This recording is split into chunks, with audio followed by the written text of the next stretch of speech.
রাত 2টা বাজে বসে 8টা বাজে গ্যাস পাইছি না। বহুলা মানুষ উপবাস থাকবো ভাই।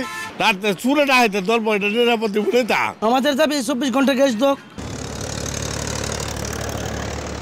ঢাকা সিলেট মহাসড়কে ব্রাহ্মণবাড়িয়া অংশে 4টি পাম্প থেকে অটোরিকশায় সিএনজি সরবরাহ বন্ধ করে দিয়েছে পাম্প মালিকেরা।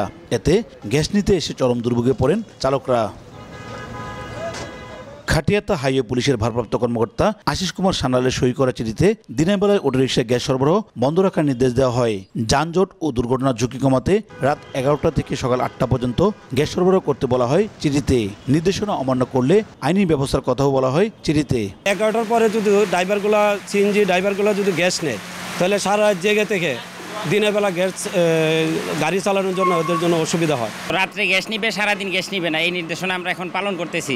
আর আমাদের ব্যবসায়িক লস তো হচ্ছেই, সারাদিন কোনো সিএনজিতে গ্যাস দেওয়া যাচ্ছে না। এদিকে সিএনজি অটোরিকশায় গ্যাস সরবরাহ বন্ধ থাকায় চরম দুর্ভোগে পড়েছেন জানিয়ে চালকরা জানান, সারা জেগে গ্যাস নিলে চোখে ঘুম নিয়ে চালাতে হবে গাড়ি, এতে বাড়বে দুর্ঘটনার ঝুঁকি।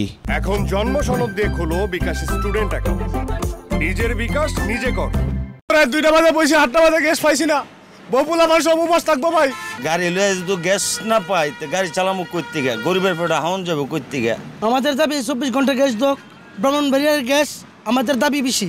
আমরা চাই না যে আমাদের এই শ্রমিকরা রাত্রেবেলা গ্যাস নেওয়ার জন্য, আর যদি অল্প সময়ের ভিতরে দেয় আমরা সবাই নিয়ে আসে আমাদের এই গাড়ি চালানোর জন্য আমরা ওপর ডাক দিব। রাতে চুরে না হাইতে ধরবো, এটা নিরাপত্তি বলে তা যে করছে তাকে নিরাপদ সম্ভাবনা আছে।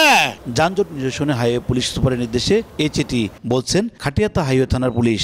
সিএনজির বেলা শুধু যানজট নিরসনের লক্ষ্যে এরা যেন দিনের বেলায় গ্যাস না নিতে পারে, দিনের বেলা যেন উল্টাপাল্টা গাড়ি চালাতে না পারে, দুর্ঘটনার শিকার না হয় সাধারণ জনগণ। ঢাকা সিলেট মহাসড়ক এবং সিলেট চট্টগ্রাম মহাসড়কের ব্রাহ্মণবাড়িয়া অংশে অন্তত 16,000 নিবন্ধিত এবং অনিবন্ধিত সিএনজি চালিত অটোরিকশা চলাচল করে বলে জানিয়েছে বিআরটিএ।